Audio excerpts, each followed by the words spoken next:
Please, Warwick. Good afternoon, Manoli. How are you on this fine day? I love the I'm okay. music. I know, I just thought it was a nice touch. I was worried that I'd maybe come into the wrong session. SMT is normally not that exciting. Oh, you see, I knew what SMT is like, so I thought, let me just try and make it as exciting and get the students as hyped about the session. Nice, thanks, Warwick. I'm sure you're doing it for every session, so typical I've only man, started this week. Is it? But you're doing it for every session. Yeah, but you guys are lucky. You got the tester for 2 songs in a row rather than just the one being on repeat. What song was this? It's just so Warwick, we don't get a copyright. It's a royalty-free music. That way I don't get copyright hits. Oh, okay, nice. Issues. I like it. No, I definitely like it. Okay, so Manoli, there we go. Screen has stopped sharing. You are live on YouTube and you're ready to rock and roll. Thanks, Warwick. Okay. If there's anything, please just let me know. I will certainly do that.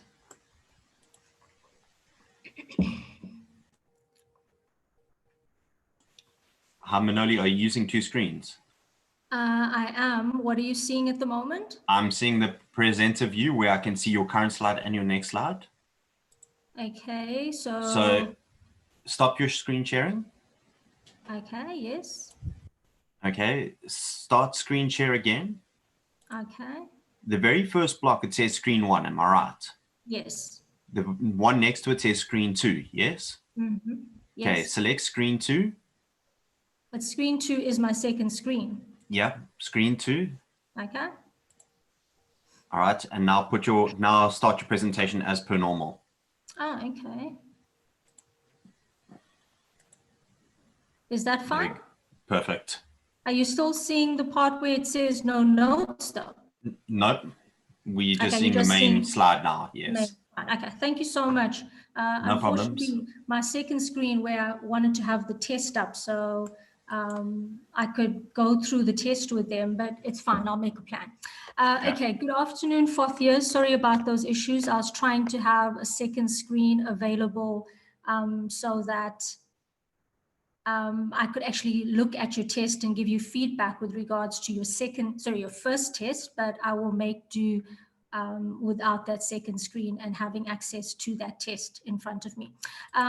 For today's lecture, I'm just going to run through a little bit about the second online test, and then, like I said, give you feedback for online test 1. Because online test 1 has come back for moderation. So I wanted to give you a little bit of feedback first so that there won't be as many queries by email with regards to that second test. Okay, sorry, with regards to the first test results. So to start with, like I said, the online test 2. The portal, I have had a few emails with regards to this, and I think the last student who sent an email, I said I will be discussing it in today's lecture or live lecture. So to start with, the portal is going to open at 12 in the afternoon tomorrow, which is obviously Thursday, the 11th of June. And then it's going to close at 9 a.m. on Friday, the 12th of June. So there's been a slight, obviously, change with regards to the opening and closing times of the portal from the first online test. And the reason that I've done this is because there was an instruction that we should not have online tests open while they are live lectures, because obviously you should be allowed to participate in those live lectures. So I looked at the live lecture timetable and I see that your last of the live lectures tomorrow ends at about, if I remember correctly, 11:45. So that is the reason that your test will only start at 12 in the afternoon. It still runs through the night and then it closes before a live lecture that you have on Friday morning. So it closes at 9 on Friday. All of this information as well, I will put up as a message on ECI. So you will have access to it there as well. Okay, so as with online test 1, your time limit is still 1 hour to attempt all the questions. Please do not stress about questions that you have not managed to save when the time limit is up, because once again, the setting that I've chosen is that whatever answers you have for questions that you have not saved will automatically submit when the 1 hour time limit is up. So the slight change as well here is for the total marks.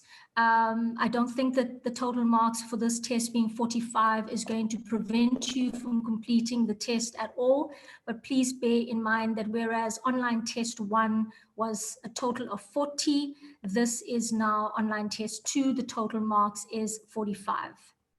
The other thing is with regards to the format of the test, because often I get emails about what is the format of the test. So I've gone with a similar format to online test 1. So there is a combination of short questions as well as longer questions. So the 3 short questions or types of short questions that they are, it's multiple choice, true and false, and matching. And then the longer questions where you will have to type in an answer in the text box, they range from, or a mark range, the one or the shortest mark allocation for one of those questions is 3, or the lowest mark allocation is 3. And then if I remember correctly, there is one that carries a total of 10 marks. Okay, I think having marked online test 1, which I will give you a bit of feedback for just now, I think you need to bear in mind that the structure of an online test has to be different to the structure of a written test, for the very reason that in an online test, it's in a way open book. You have access to your notes, you have access to your textbook, you have access to PowerPoints, pretty much you have access to any resource that you may need for that test.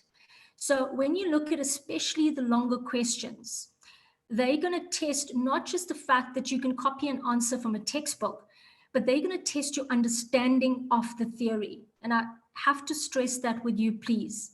The longer questions will test your understanding of the theory. So what does that mean?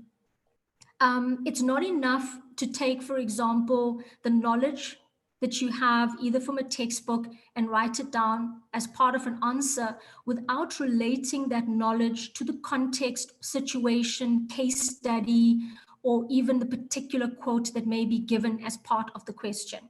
So if you do not link your knowledge to the particular scenario that is given in a question, you can be severely penalized for that. And sometimes if the question is worth 8 marks, you will get a maximum of 4 out of 8, which is only half the mark, because you're simply telling me the theory. So please, for questions that are longer questions, so not the multiple choice true and false and matching questions, you must relate the knowledge that you have to the particular situation, scenario, case study, or example that is given. Okay, because like I said, in an online open book test, we want to test your understanding of the concepts that you have learned. If you've got any questions with regards to that, please write them down in the chat or the Q&A, and I will answer them at the end of this session. And then the other points is pretty much exactly the same as well as your online test 1. So there'll be no downloading and uploading of files. You have only 1 attempt. So please remember that from when you click on the portal, obviously the clock starts counting down as well. I know even if I do a preview of the test, the clock starts counting down. Can be very disconcerting. So if you don't like that, maybe take a sticky note and cover that, and maybe look at the time that you have left on your watch or a cell phone or a clock that may be present in the room. But just bear in mind, please, you can't, once you've clicked on the portal, you can't go out of the portal and try to do the test again.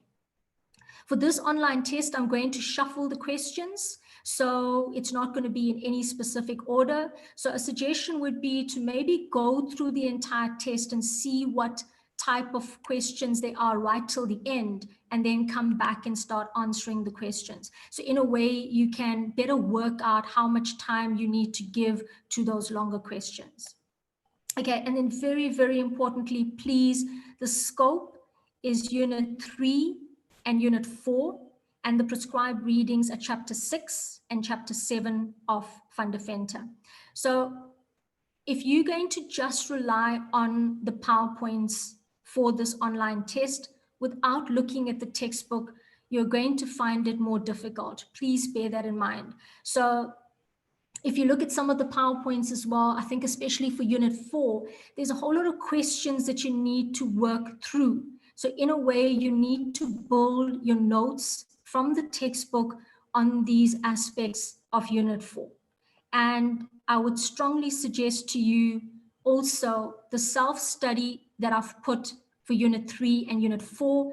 If I remember, for Unit 4, I broke them up into 2, Lesson 1 and Lesson 2.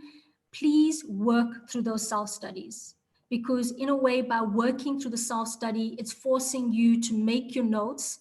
And if you've made your notes, you should have an understanding of all the theory that is part of Unit 3 and part of Unit 4. So I urge you, do not just look at the PowerPoint. Please make sure that you look at your textbook as well, and then definitely try to work through the self-studies.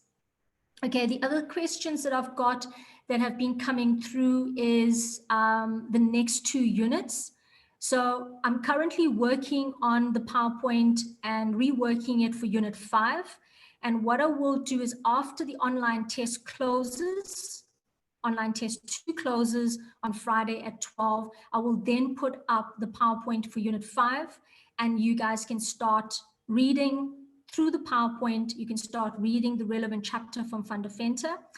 And then we will continue with the last unit, Unit 6, towards the end of next week.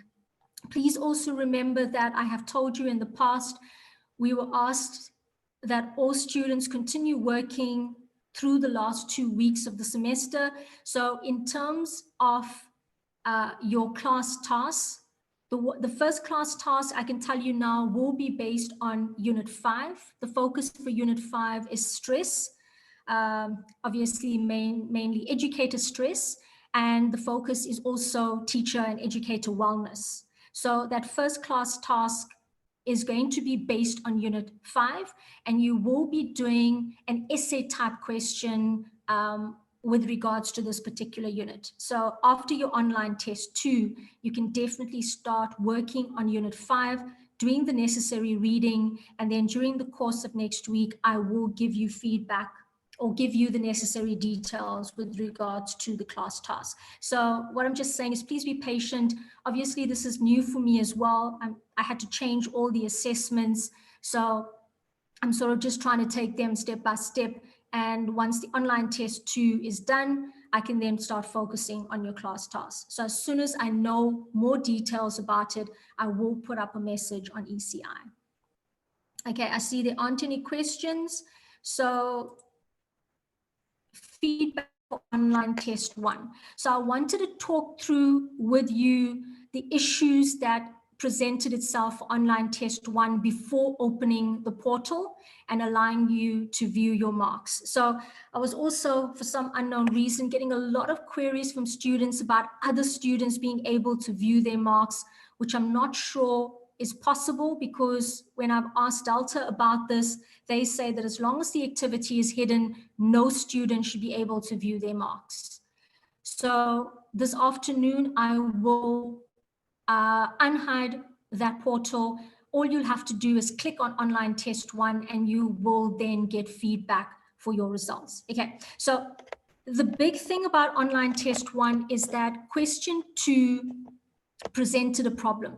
No student sent me an email during the course of the test or even after the test about question 2 being a problem.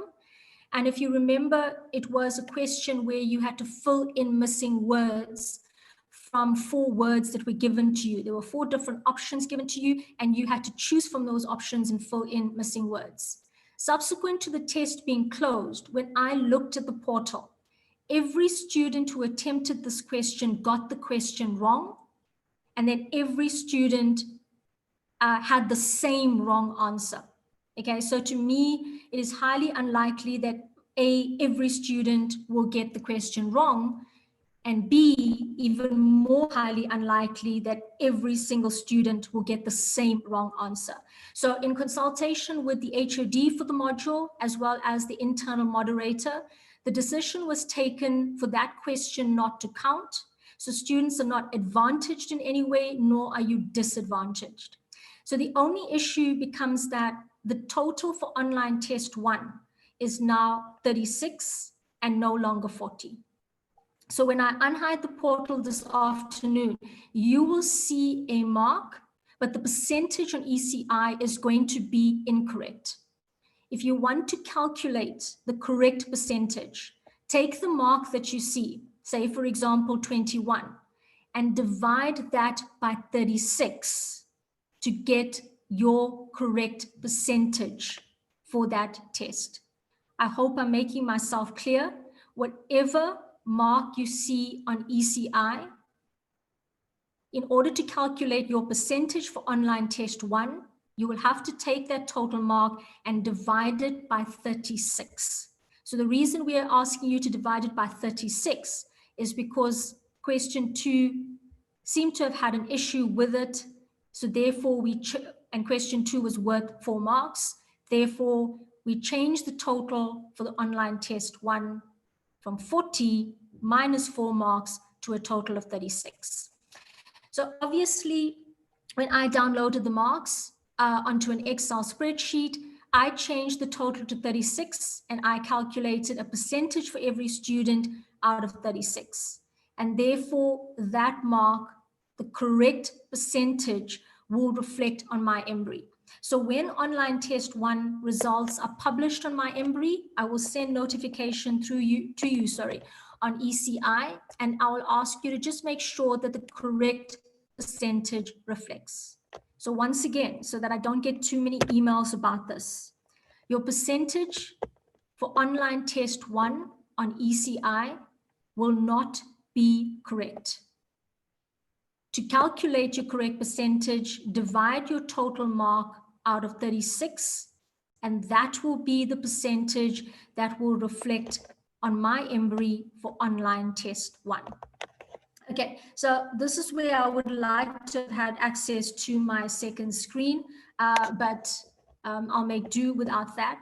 So most of the questions for online test 1 were marked by the computer. So those multiple choice questions, and if I remember, true and false was there, might be mistaken, but those questions were marked automatically. So there were certain questions that had to have been marked manually.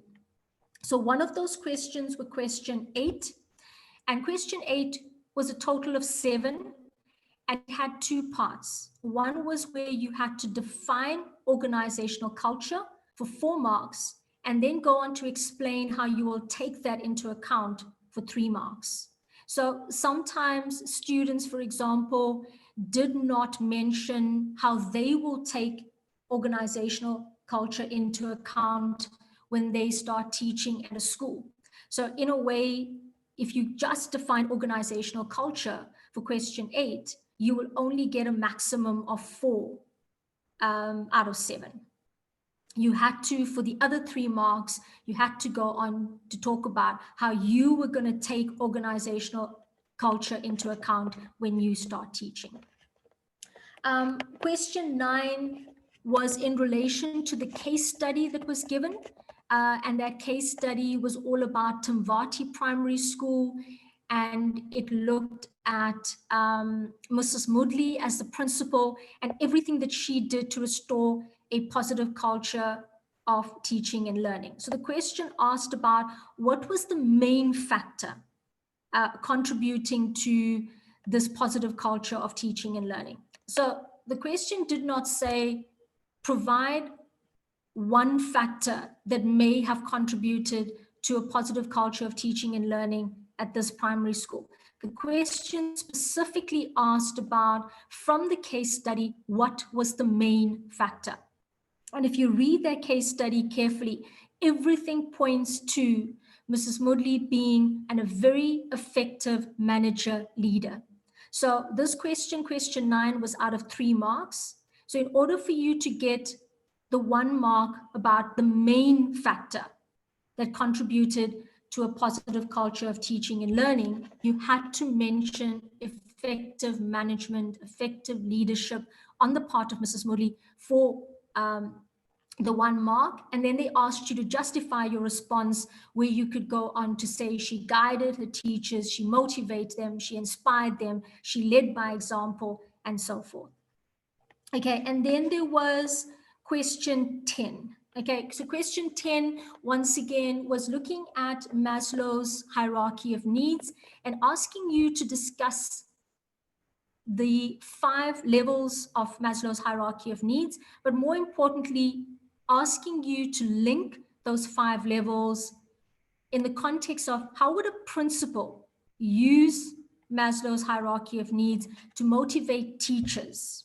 So if your answer had anything with regards to how a teacher would use it to motivate learners, you would get no marks for that.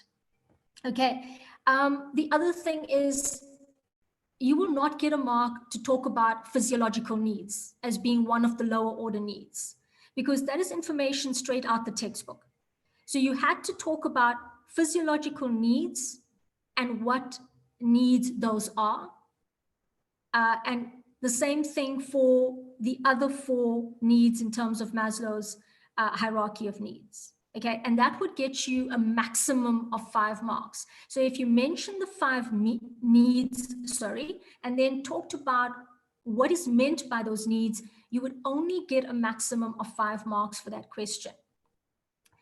You had to provide a relevant example of a principal using each of those needs to motivate his or her teaching staff.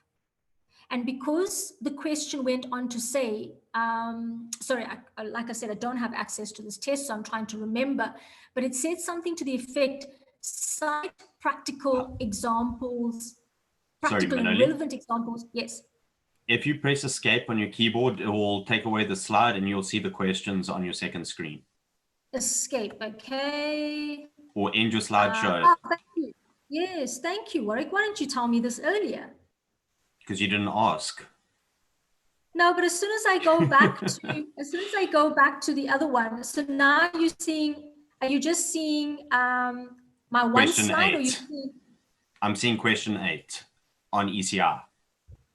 Oh, you're seeing question 8 on ECI, but I don't want you to see a student's question.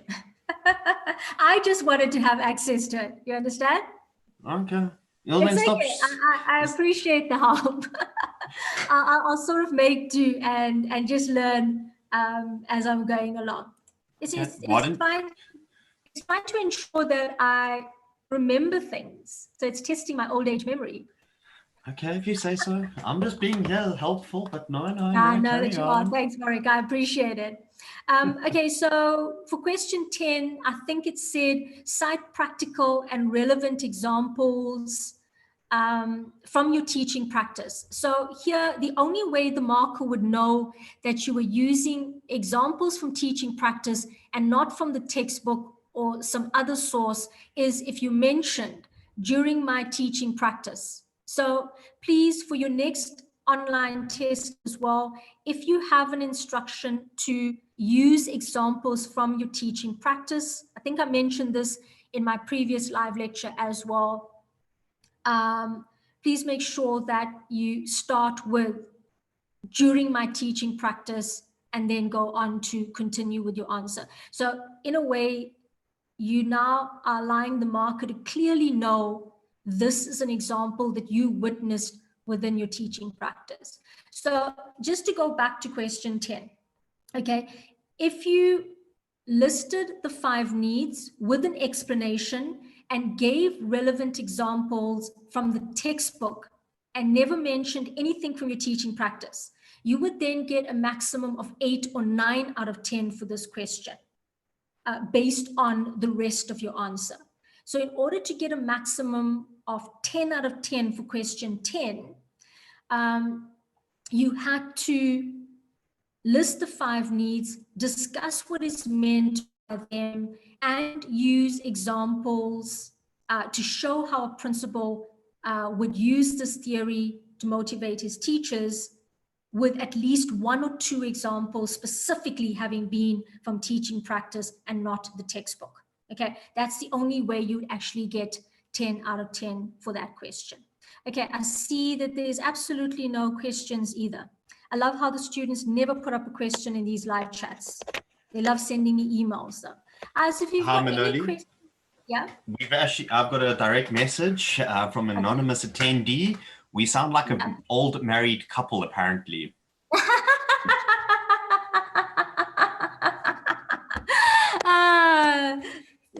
To Anonymous, thank you very much for pointing that out. Right, Manoli, we actually have 2 messages / comments here on YouTube. Okay. The first one, did we have to talk about all 5 needs, even though the teachers would have the first level, for example?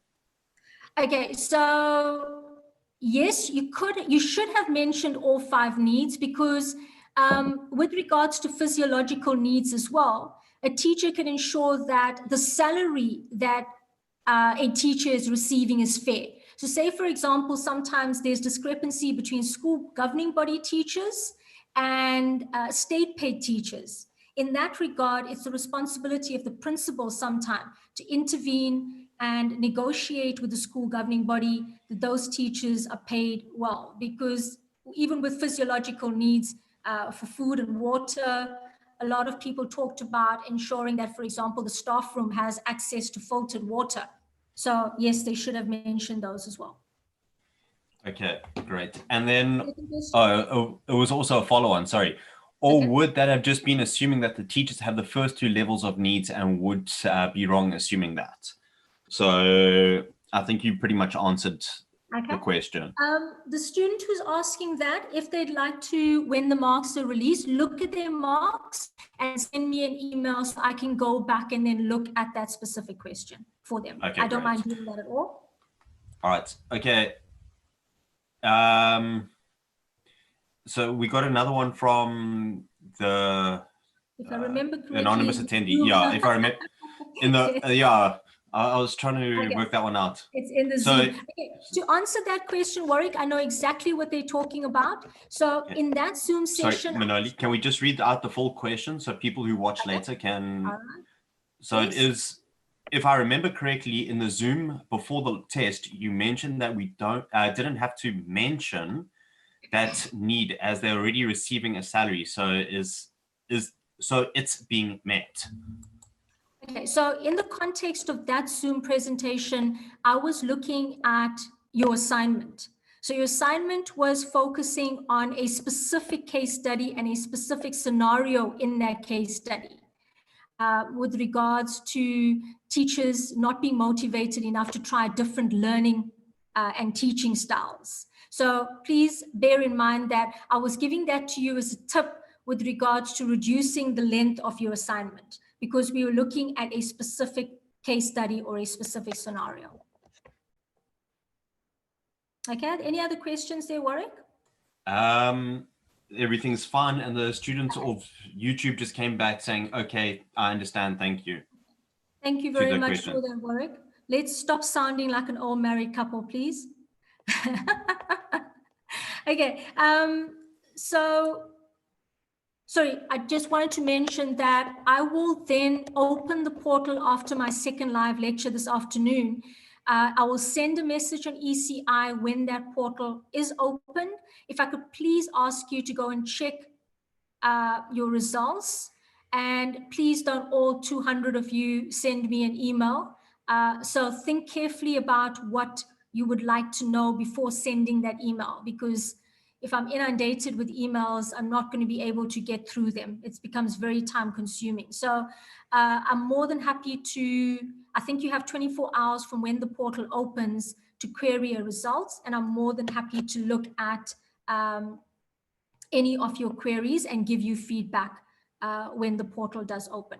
Okay, so with regards to the online test tomorrow, in the last live lecture, I didn't have time to focus on everything. So what I thought in the time that we now have, and we've got about, I would say, looking at my phone, we've got about 12 minutes.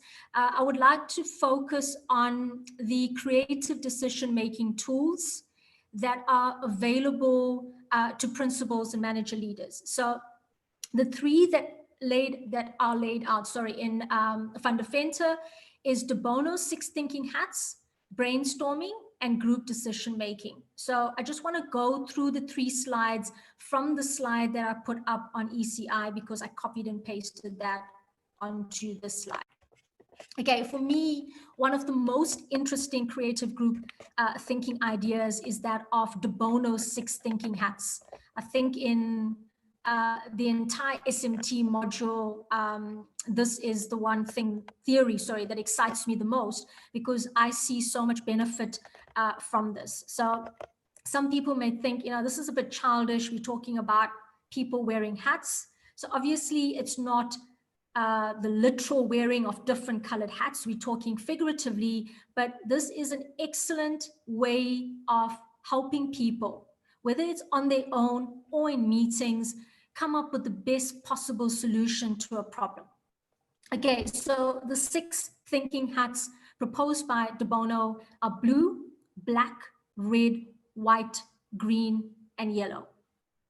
And what De Bono states is that if we are trying to make a decision by ourselves on our own, we will generally have a default or a natural hat which represents a particular thinking style that we always use in order to solve a problem.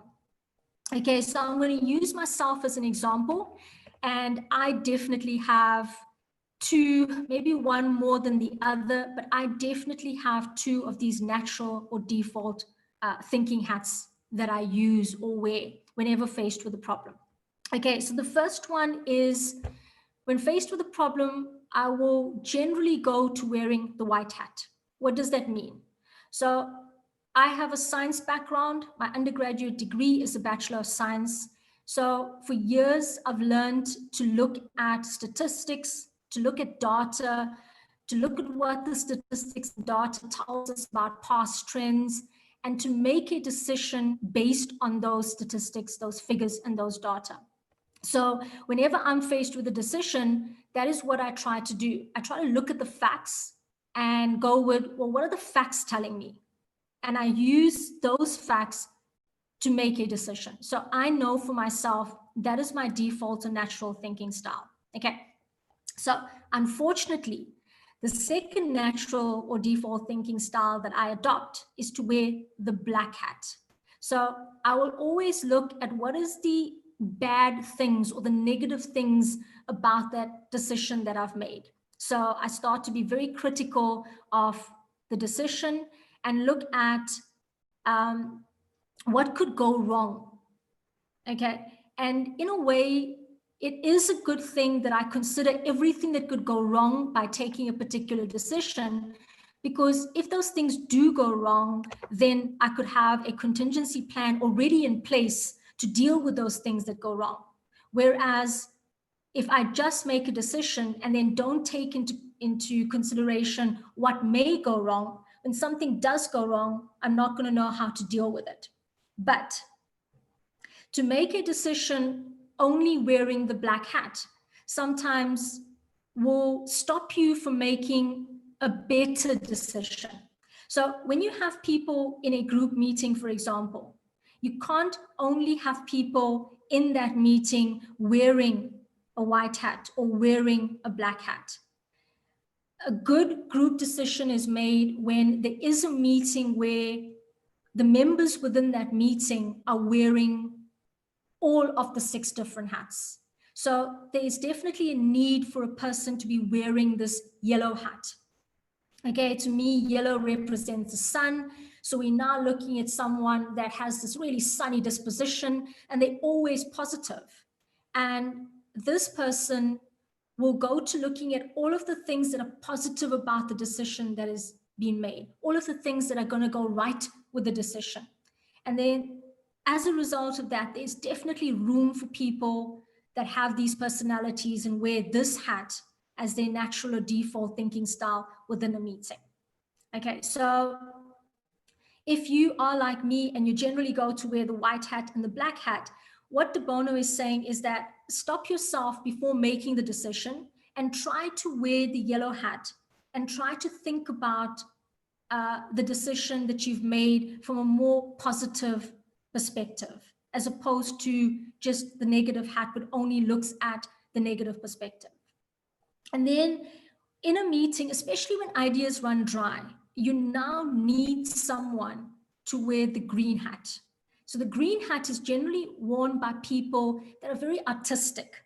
So as a result of them being very artistic, they're highly creative, and they will generally come up with ideas that other people have not yet thought about. So they will come out with maybe far-fetched, out-of-the-box ideas. But you also need these people in a meeting because they, as I said, generally will offer solutions to problems that no one else has thought about. So they are excellent people to have because they will give you those creative decisions. Okay. Unfortunately, as well, sometimes in a meeting, you're going to have those people that are wearing a red hat. And these people generally make very emotionally charged decisions. They go with their natural instincts. They go with gut reactions as well. And yes, sometimes the red hat needs to be worn when a spontaneous decision needs to be made almost immediately to rectify or to bring about a solution to a problem. So there is space for us to wear the red hat, and there is space in meetings for these kinds of people. But we need to be very guarded about constantly making decisions based on just our gut reaction. Okay, so, and if people generally do that as their default and natural thinking style, then they need to take a step back and maybe consider using De Bono's other hats before making a final decision. So the last of the hats is the blue hat. And the blue hat is generally worn by the person who is chairing the meeting. So the principal of the school, for example, a member of an SMT. This is the person that is going to wear the blue hat. So everything about the person wearing the blue hat is to do with control. They will control the meeting. In a way, they will, in a way, take the meeting to where they want it to go. If ideas are drying up, they will ask for more ideas. It is these type of people that after the meeting may take the different decisions now and logically rank them in order of best decision to maybe worst decision. Okay, so I think it's very important, not just in the context of SMT, but just for your own personal well-being going forward. One of the ways to sort of consider other people's viewpoints is for you yourself to wear these 6 different hats before making a decision. Because like I said, I think every one of us will have this default or natural thinking style where we're going to normally always wear 1 or 2 hats. So I think a good starting point would be for you to now ask yourself, what is your default hat that you wear? And once you know that, I think every one of you should be able to, from this session, even if you read more about it in Fundamenta, I've put up a YouTube video, ask yourself, what is your natural thinking style? Which hat do you generally start wearing when you have a problem to solve? And then try, based on that, to wear more than 1 or 2 of those hats. So like I said, with me, I generally go to wearing the white and the black hat, and then I try and make a conscious decision to then ensure that I also look at the aspects that a yellow hat person would look at. Okay, so definitely use this for your own life, not just in the context of school management. Okay, so the next slide that we were looking at was in terms of brainstorming. So here, the problem that was presented is that corporal punishment is rife in our school. And then you had a few questions, brainstorm strategies on how to prevent this problem. Before you start, set some ground rules for this session. So brainstorming is also falls under a creative and a group decision-making scenario. So when you brainstorm a particular problem, what you want is a whole lot of ideas. So you cannot stifle creativity in these meetings. and you cannot tell someone that their idea is not good enough. A brainstorming session is based on allowing a number of people to present as many ideas as they possibly can. So very importantly here, creativity is key. So the benefits of brainstorming, because you've got ideas from so many different and varied people, there's hope that amongst those varied ideas, there may be one of those best ideas to solve that particular problem. Okay, and yes, brainstorming sessions are looking at group decision making and getting ideas from a number of people as possible. But in a brainstorming session, it's not feasible, for example, to have 50 people with 50 different ideas. It's not going to be a productive session in trying for a group to come to a decision with regards to a problem, for example. So research has shown that there's a sort of ideal number of people in a brainstorming session. So you should try and restrict numbers to between 5 and 12. And like I said, research has shown that that is the good number of people to give you a variety of different ideas, but at the same time, not too many people that the group actually tends to lose focus. So look through these questions as well and try and answer them as part of your online test. Okay, then the next and the last slide that I want to look at as a creative decision-making tool is group decision-making. So if you've got a question in the school, for example, the principal and the school management are considering replacing textbooks rather with iPads and tablets. Okay, so, and the principal has decided we need to involve as many stakeholders as possible to come to the right decision with regards to this question that they are dealing or facing with. So obviously change is something that a lot of people do not like and would not want. So the question here is, which people would you choose to be part of this group decision? You need to choose people that are interested in this particular subject. So if there's a teacher who really does not care about whether learners have textbooks or iPads, that person should not be part of this group decision-making session. So the person has to have an interest in the problem at hand, and they also have to have the particular expertise in terms of they need to have the relevant training to make an informed decision about the problem at hand. The next question goes on to ask, how would they come to a decision?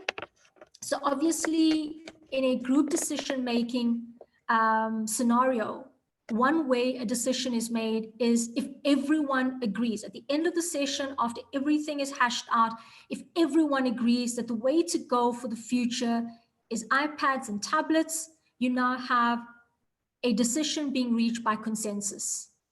If some people would rather still keep textbooks as a resource for learners, you might now consider taking a vote where the majority wins. Sometimes the chair of that meeting, so after listening to the relevant stakeholders, could decide that, yes, I will take into account what the stakeholders have said, but he or she will still make an autocratic decision. So, yes. Sorry to interrupt you. Your session has come to an end. Oh, okay. Okay. All right. Sorry, you've got one comment here from Julia. Yeah. Hi, the video on the 6 thinking hat really helped me to understand this concept.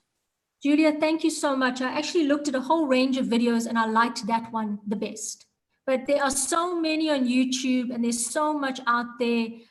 So please go and read more about it and watch videos. I find it so interesting. So I watched a whole range of videos on the 6 thinking hats. Yeah. All right. Thank you, Manoli. Unfortunately, I now have to end this because I've got something I've got to start the next session in the next 1-2 minutes. Thank you so much, Warwick. All right. Bye. Bye. Good luck for your test and happy revision.